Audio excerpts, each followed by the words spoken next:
A decorated black Marine sniper sees blood run down her wrists, falsely arrested for helping an elderly woman.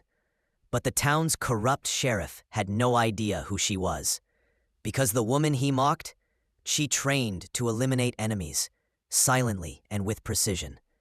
Now, justice has a target, and it never misses. Jasmine Carter had survived Kandahar. Now, she was fighting for breath in a jail cell in Oak Ridge County, Georgia, her wrists torn raw from handcuffs. Her silence mistaken for submission. Just 2 days ago, she had stopped outside a grocery store to help an elderly white woman who had collapsed near the entrance. No fanfare, no hesitation, just instinct. Same one that had earned her a Bronze Star during a classified mission overseas. But within minutes, local deputies arrived. Sheriff Boyd, red-faced and sweating, barked orders without context. Despite the woman's protests, "She's helping me, officer."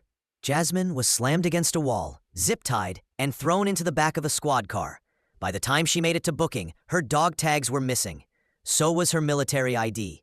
The charges? Assault, interference, resisting, all fiction. But Jasmine didn't panic. She watched, she listened, she waited.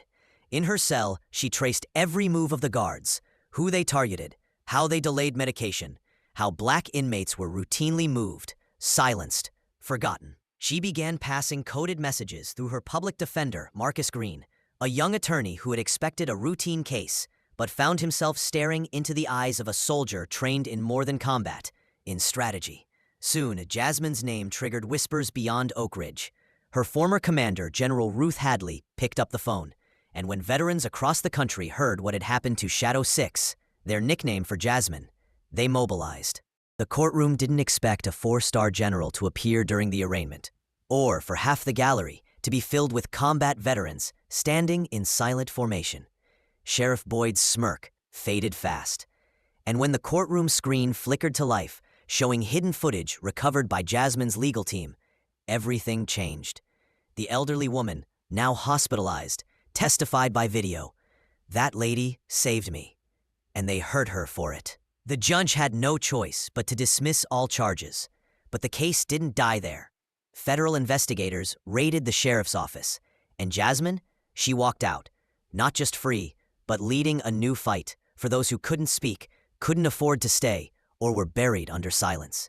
This time, she wasn't a sniper behind a scope. She was standing in the open, and every corrupt official in that town was now in her line of sight.